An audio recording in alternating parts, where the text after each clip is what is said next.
Rightio. It's the moment you've all been waiting for, my friends. It's time for Andy Gath to give his best bet of the night. What are you doing, Andrew? Good morning, good afternoon, good evening, whenever you might be watching. It's the Burning Questions here at the show, run by Andy Gath, but also including Nikkita, Ross, Jason, Bonnington, and this week, Matty Craven. We'll say good day to you first, Matty. You look like, what do you got your little, you look pretty hip there in your little jacket you got going today. Thanks for having me on, Jace. He's not gone with the AirPods either. They look like they're almost they're strapped in there. They're taped in the old earplugs there. And Andy Gath said he doesn't want to be part of the show anymore. He's just stuck out. He's found the wrong tower this week. How are you, Andrew? You ready to dominate again? Oh, I don't know about if I'm ready to dominate. Happy to be on again. You feeling the pressure at all, or are you coping with it? Because the streak continued last week with Mr. Fortunia. Did you have a few worrisome moments in transit? Not really. I think there's more pressure on if you have a losing streak like you have. So there's really no pressure on me. I don't know. But I think this has been overdone, this losing streak. All in the end, obviously, there's been a conscious uncoupling this week. But before I went for a break, I think it was in pretty good form. But some people are smart asses, and there's nothing you can do to fix that. Hey, Skeeter, how are you today? I'm good, thanks, Bon. And I learnt my lesson of coming in with all arms swinging and being a little bit smart last week. I copped it, so I'm just going to say a warm welcome this week. That's fantastic. You don't want to swing those arms at me because I'll swing back. By the way, we've got 3 sponsors now. A couple of them are fruit companies, but we won't start with them. We're going to start with Hip Pocket Workwear and Safety. Whether you're celebrating a win or shoveling in the stables, never done that. You want your staff to look their very best, and you do that with uniforms from Hip Pocket Workwear. They have you covered for clothing, protective equipment, and plenty more. Check out hippocketworkwear.com.au. Right, let's get stuck into the burning questions. We'll start with you, Matty, because you're a man who's got a great passion for the European product, not only via your partner, Sophia, but also you just love European harness racing, and you've brought back many ideas from your visits over there. How good is Tim Butt's little Frenchman here, or reasonably sized Frenchman, Holzarte Vedaquais? How good is it? Yeah, don't ask me to say his name, Jace, but obviously he's a very talented horse, and you can sort of see with his form, it's been a little bit sort of big spaces, and they've obviously had a few little issues getting him to settle in. But I think once they've got a really good handle on him, I think he's going to be one of the horses to really watch going forward, and especially into the Dominion coming later in the year. And when Tim comes out and says it's going to be his next top liner, you got to listen. How good's your competitor or combatant in the same race? That's the question. Yeah, she's a lovely mare, but this is a really nice field and a really good test for Tess this week, and will sort of tell us a little bit as to where she's at going forward and how much further we should aim with her going forward this preparation. I think maybe into the future that she could be the real deal, but she probably doesn't have all the weaponry yet, and she's probably not quite there as far as being that perfect racehorse, but she definitely got a lot of bottom to her, and going forward she'll just continue to get better. But whether Saturday night's race is within her grasp, I'm not too sure, but we'll find out a lot out Saturday night. So last one for you before we go on to Andy and Skeeter. I know they're very, very different racehorses, but the same gender and the same generation. Would you even put her in the same future potential bracket as that little pocket rocket Pink Galaz, or not so much yet? Just because, Pink Galaz has been such a great little racehorse. She's sort of got the upper hand on Tess at the moment, but in their work, you would say Tess potentially is the better horse. Oh, he said, I like that. You sort of just backed off 4 bang, bang. Might be the better horse. That's a prediction. Andy, your thoughts on this French horse and the race in general? Yeah, I'll have a crack at saying Holzarte Vedaquais. So I'm not sure how close I got to it, but I've been practicing. No, Aldebaran, I have high opinion of it. Not because Zigzag Zoo ran 2 seconds to it and he came out frank to form at Ballarat. She just been very impressive. She broke Tornado Valley's track record at Maryborough, sitting in the death. she's a quality mare going forward, and so is Tim Butt's horse. Tim Butt's, horse has got all the ingredients to be a really good horse. Whether he does it this preparation, next preparation, time will tell, but he's a lovely looking horse, beautifully gaited, and no doubt he's got ability. Another one that broke one of my track records at Yarra Valley too, broke BD Cosan's track record, so they're all falling apart. But I think the two horses in the future, both look Maddie's horse and Tim's horse, so looking forward to see what they do the next 6 months. It's going to be it's a stunning race. You think, I think I wrote in the form comment, you think of the third race on a Metro program, that's where you tuck away your shitter. Or you say, oh, this isn't a really good race, we'll tuck that away. This is an absolute belter. It's a banger, Skeeter. I think Aldebaran Test with the front row draw will probably win, but I am very excited to see what Holzarte Vedaquais can do on Saturday night. Yeah, so am I, Bon. He looks a pretty exciting horse, and I suppose it's just an element of the unknown, and Tim Butt obviously having such a high opinion of him and talking of maybe targeting the big races later or early next year gives you a fair indication that he thinks he's a pretty nice horse. So probably a little bit too early to be declaring him, and the next top liner or anything like that. But I think it would be great for the sport and the internationalisation of it if he can come out here and do a really good job and turn into one of our top line trotters. And yeah, hopefully he has all the ingredients to be able to do that. Yeah, it was almost the trial as much as the race. That trial with Cover of Darkness and that where he was leading and then he galloped and you thought you're going to drop out and then he just picked himself up again and finished only about 4 or 5 metres away. He does look an exciting horse. As I say, I think it'll be Aldebaran Test on Saturday night, but I'm excited to see what the Frog can do. Can Aldebaran Ursula cross Banglez in the evening's first Group 1 contest, please, Andrew Patrick Gath? I think so. Again, we trained her for a period last season and she's been back at our place for a couple of weeks looking after for Kez and Robbie. Her work's been pretty good, even though she hasn't raced for a while. She had a trial New South Wales before she came, and she has got that gate speed. You don't really have to ask her. I think Banglez, you've got to be a little bit cautious on her. She can get a little bit rough early. So, yeah, what I've seen, I think Ursula can cross Banglez at the start. And will that be the end of the story? Not really. Again, Banglez is a Group 1 winner. She's a great filly, and not only those, there's other horses in the race as well. So, it's a nice bunch of 3-year-old fillies, but I think Ursula, will get her at the start and be the first horse on the pegs. That's interesting because there's a big price differential. I did mention that every time that I think they've met 4 times, and Aldebaran Ursula has started shorter every single time. Even though Banglez has got a 3-1 record, it's funny that the price is so in favour of Banglez early. I'll go to you now, Skeeter, but not before letting you know. This question 2 of the burning questions, is brought to you by the Fresh Connection, who export Australian fresh fruit to more than 35 countries, headed up by Damien Glengarry, who is the export manager and does a magnificent job. The Fresh Connection specialise in citrus and his favourite table grapes, cherries and mangoes. Freshconnection.com.au. Skeeter, your thoughts on what's going to happen in the first of 2 Group 1s on Saturday night at Kilmore?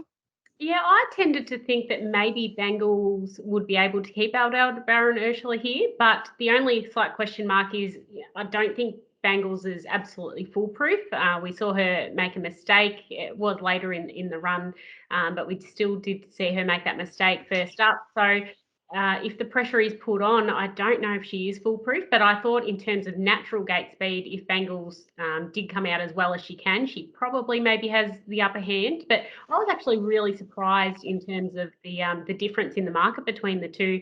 Aldebaran Ursula, second in a derby last time, a New South Wales Oaks winner. We know what a quality filly she is, and yes, of course, Banglez won the Vic Bred, but I just didn't think there was that much between them as the market suggested when it opened. So it's going to be a very interesting start, but I don't think Aldebaran Ursula has to find the top to win. And the fact that Andy thinks that she can just gives me a little bit more confidence.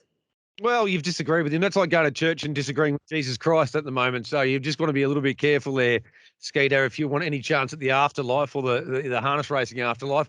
Matty, your thoughts on this race?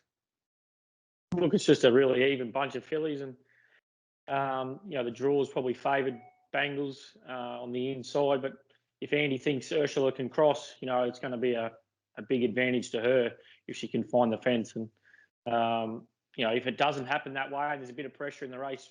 you probably find that Chris Lang's 2 runners come into the race. They're just nice, honest fillies, and it wouldn't surprise if any one of these runners happened to win this race. But those Banglez and Ursula are probably the 2 standouts, and the rest are going to be pretty close behind them.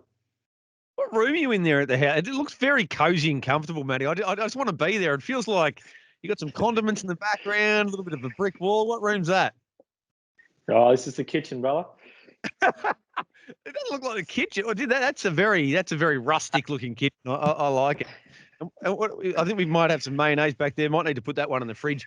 Hey, Matty, will Shadow Sax be driven? I know he's fresh and had the cardiac arrhythmia last time out, but will he be driven like the best horse? I mean, the best Shadow Sax would just eat those horses alive. But I know you've been pretty conservative with him.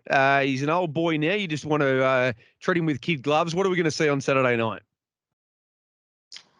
As far as going into Saturday night, you're always pretty cautious coming back from when they've had a heart arrhythmia. But he seems happy and well, and just interesting. Over a mile, I'm sure, that all runners to his inside are probably going to want to hold up as best they can. So it could be quite interesting. And I just don't think that he can really afford to be doing too much work early in his races. So I'll just leave it entirely up to Greg. The owners were keen to have a senior driver drive him. So Greg takes the drive this week. I probably would have preferred Sophia. She sort of gets a pretty good understanding of him, but, he won't lose anything with Greg Sugars going on board, that's for sure. But to be honest with you, I really don't trust him going into the races, even though, his work suggests that he's happy and well and he's ready to go. It's just a matter of, he probably just needs some continuity in his races now and see what happens. Rolling forward, would you say that the overwhelming likelihood is he'll be stuck in the breeze? I'm not sure, he does have really good gate speed, but I'm sure those runners to his inside, if they wanted to, they could hold him out. If he did happen to find the front, I think he'll run a pretty strong race and should be very hard to beat. But I sort of can't really take any of these runners lightly. So if he was in the breeze, Greg can decide whether he wants to hold that or take a trial. It's going to be a very interesting race, Andy. And if Shadow Sax doesn't find the front, we've heard from Basil Dooley, who says that Better Be the Bomb's going to be driven handlebars down here. That's probably good news for Tango Tara, but it's a most interesting race, isn't it? Yeah, no, definitely. And, there's a fair bit of gate speed inside Shadow Sax. Obviously, Bulletproof Boy can get out quick as well and Better Be the Bomb. So, yeah, it's sort of been intriguing and going to sort of get down to tactics and see what people want to do early. But, yeah, being a trainer like Matty, you're a little bit cautious. Horses coming back, with that type of problem that sort of, like to see them do it first before you really sort of overdrive them, if anything, or, drive them like they probably naturally get driven. So, yeah, it's probably a watch and see with Shadow Sax, but, Matty's done a great job to rejuvenate him, getting back racing as good as he has. So, it's a tricky race and, yeah, hopefully there's a lot of speed early. And what will the tactics be on Tango Tara? Again, I think most times our horses are driven to tempo, so if they slack it off, you'll go around. If they go hard the whole way, you'll be first out the bell. Simple as that. Interesting. Skeeter, your thoughts? What's going to happen here? I think they're going to run time one way or another, and I did tip Bulletproof Boy on, but I'm probably getting even confident here. I think he's going to run. He's a giant killer, and he might be a price. We'll find out tonight. Your thoughts on the My Lightning Blue free-for-all? Yeah, in terms of Shadow Sax, I did think Greg will probably go forward at the start, but I definitely didn't think on the back of that one trial at Hamilton, which was just in moderate time, just obviously a quiet trial. I don't think it'll be, handlebars down and a lead at all costs kind of situation after that hiccup last time and first up for a little while. So, yes, at his best, I think he's definitely the one to beat, but just don't know where he's at. So I think he'll probably go forward, but with no great aggression at the start, and hopefully we can see him run a good race. All right, so we've got 3 of the burning questions out of the way. That means it's time for yet another sponsor moment. The last of our burning questions is with thanks to Falvo Fruits, specialists in table grapes. Andy, you should be doing these. I'm certain of it. Since the 1960s, they've been in the table grape game. That's a long time to be in the table grape game. Michael and Josie Falvo are keeping the tradition going, and everyone loves their grapes. I do. Keep an eye out for Falvo fruits. You know you'll love them. We'll start with you here, Andy. I know you've got a huge opinion, as everyone does, of Majestuoso. He's an absolute superstar. The first up win was insane. But my question here, my burning question, does Cover of Darkness lead without challenge? And if he does lead without challenge, can Madge still beat him? Is he just so much better than these at the moment? Mile, back row draw, that it all won't matter? Yeah, I don't think he's a great horse and we love him going forward, but it's also, got to be tempo related. Cover of Darkness, I personally don't think he will lead. I think Always Ready, if they choose to lead, I think it can cross him quite easily, to my mind. I've sort of mapped Always Ready being in front. But yeah, Cover of Darkness, he's a great horse on the way up, but he's only had 11 starts, and all these horses in the race have had 11 wins or more. So, he's given away a lot, been season-wise, and, he's not perfect in his gate yet, but, he's a quality horse going forward. So, again, I think if they want to lead on Always Ready, I think the lead's there for him, in my opinion. I'm going to Dan Murphy straight after this, just to celebrate already. This will be the time where Andy Gath, who's been absolutely golden, he's been our golden, I'm still dancing, been the golden boy, will get it completely wrong, because I've had a decent each way bet already on Always Ready at $11, because I thought there was a good chance that he could find the front as well. Matty, what are your thoughts here? It's a most intriguing race. It's nearly the most exciting trotters race we've seen in a while, because of Cover of Darkness, Big Boom, Majestuoso. Is he so freaky he can win from that situation? I'm Ready Jet. We know what Anton reckons, and Always Ready as well. And that, then you've got Red Hot Tooth and others. What do you think is going to happen in the race, and who do you see winning the Mouldies Idol? Well, how blessed is Victorian trotting to have such talent and depth in their trotting ranks at the moment. We've got one in race 3. All the upcoming trotters, and then we go to race 7 with some up and coming stars really. And looking at this race, Cover of Darkness obviously has the X factor, but in my mind, having raced I'm Ready Jet and Always Ready, I think them two and Andy's horse really have probably the most X factor in this race. And I'm Ready Jet could be anything if Anton can get her right, and I could see her leading and then maybe even trailing Always Ready. Been extremely hard to run down over the mile trip. Magic Cool, if he could get back to his best, probably is going to find it hard off the back row. But you can never sort of ride off Majestuoso. I can never forget his win at Maryborough that day when he come from last. It was just extreme sprint that he had on him that day. And if they go really hard through the early and middle stages, you'll see him storming home and possibly getting over the top of them. Yeah, it's going to be one hell of a race. And then you've got race 11, which has got some pretty good horses in there as well. Your Brownlow Princes and Norkeys and Majestic Courtney. So there is a great depth of trotting talent. Over to you, Skeeter. What do you reckon? There's a few little doubts about Cover of Darkness here emerging. Are you going to play a different way or swim with the tide? No, I'm going with everyone else. I didn't think he would be able to lead easily, and they would just let him get his own way. Aldebaran Crescent has good gate speed if they choose to use that. Josh Duggan jumping on, and Always Ready was the one that I thought as well. We have seen him show really good gate speed quite often from bad draws like 7 as well. So I think they might be pushing the button early with Always Ready over the mile and trying to get to the top. And I suppose we need to remember as well that Cover of Darkness is still only lightly raced. So they may not want to get into a war early, especially if you have Always Ready storming down the outside of you. So yeah, I think if there is a heap of speed on, and if they do try and lead on Cover of Darkness as well as Always Ready, it's probably set up for something like I'm Ready Jet or Majestuoso. But if Always Ready is in front, he's going to be mighty hard to beat as well, I think. Gee, I tell you what, he's very hard to beat when he's in front. He's even beaten a great horse called Majestuoso a couple of times when he's led. So I'll be eagerly awaiting the start of that race. Now it's time for the best bets. Save Andy till last. We've got Matty Craven in his kitchen right now, and he's got the screen set up there just off camera. He's a true professional, this man. Who did you find as your best of the night at Kilmore on Saturday, Matthew?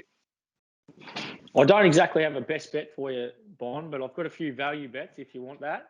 And I'm very happy with that. In race 2, I like sort of Hugo Rock's in good form. I think he's been running home nice and strong in his last couple, and he's at pretty good value there.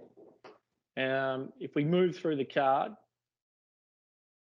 and my next one comes up a little bit later on in race 8, Jillaby Adore. She worked pretty hard last start from the outside barrier and found the front and was only run down late. If she happens to do the same and happen to, get away with a little bit easier time through the middle section, I think she'll be really hard to run down. And one in the last, who's not even mentioned, is the one, Powder Keg. He's an extremely talented horse. If he happened to be, bring his best manners and found the front, he could be really hard to run down. And we've seen some of his runs where he's been able to be up on pace and actually in the lead or around the front. He could be very, very hard to run down in the last. Yeah, interesting. And when you say he's not even mentioned, you mean by me, Matty. So that's fair enough. I'm also just thinking there was a little bit of squinting going on there. Do you need the glasses or maybe a couple of contacts at this point? Like, how's the vision going at the moment? There's probably a fair chance, Jace. So I'm just gonna. Yeah, what are you gonna do, Skeeter? What's your best of the night? I'm going with race 6, number 1, Soho Bollinger. Gets a good draw. I think you do have Aussie Battler out wide, but I still think that Soho Bollinger's got the gate speed to hold up, or even if Aussie Battler does get across, should be able to hopefully go around and do the retake. So we saw him beat a really nice field last time out in the Winter Championship, so I think it looks a good race for him, Soho Bollinger. Well, if we go down, who was it? Chainsmokers. If we go down, then we go down together, Skeeter. I'm going Soho Bollinger as my best of the night as well. I thought just the way the racing's been, particularly recently, even if he does get crossed, if he gets back the lead, I just don't see any pressure. And those good horses at the back, when they don't make a move, it becomes mathematically impossible. Rightio. It's the moment you've all been waiting for, my friends. It's time for Andy Gath to give his best bet of the night. What are you doing, Andrew? Well, I was going to go outside the stable. I was going to tip someone else's for a change, but when I saw HRV's form guru left one of my horses out of the top 4, so I've got to go Tango Tara. He's just in rare form. He's in a good spot. I know it's back road draw over the short, but I still think he can get over the top of him. So Tango Tara for me. I think I put him in the quad. Let's not get too aggressive here. I thought it was a very open race in my Lightning Blue free for all. So I've got him in the quad. You don't have to defend yourself. I'm not wrong yet. No. You sort of cut out while you're trying to have a go. Then Andy, I'll give you another shot. 3, 2, 1. Have that shot again. You don't have to defend yourself. Wrong yet. Yeah, but and Nelly, you know what? It's amazing. It's almost like I'm stopping you actually getting that out properly. It's fantastic. Hey, both of you guys, we're going to have a little bit of innovation on Saturday night and try and get some more thoughts of the drivers and trainers before the races, because I think it's one thing that's missing at the moment from the Trots Vision coverage. So if we do this all again tomorrow, Matty, will you be available to take us through all of your runners quickly? Anytime. And we might go with a different room. Maybe we'll have a little raffle. What room do you want to see Matty Craven in tomorrow? In the toilet, maybe. You can sit on the can and we can do it in there. Andy, you happy to jump on? You happy again tomorrow, Andy, to jump on and talk about all of your runners? Yeah, that's fine. Not a problem. If he tips Diamonds and Cash to beat Soho Bollinger, we'll cut him off right there. Well done to all involved. It's been a lot of fun, as it always is. Hopefully we found you some winners. And if we haven't, we've entertained you. Well done to Matty Craven, to Andy Gath, and to Nikkita Ross. And not a bad effort from Jay Bond either. Sayonara, that's been Burning Questions for another week.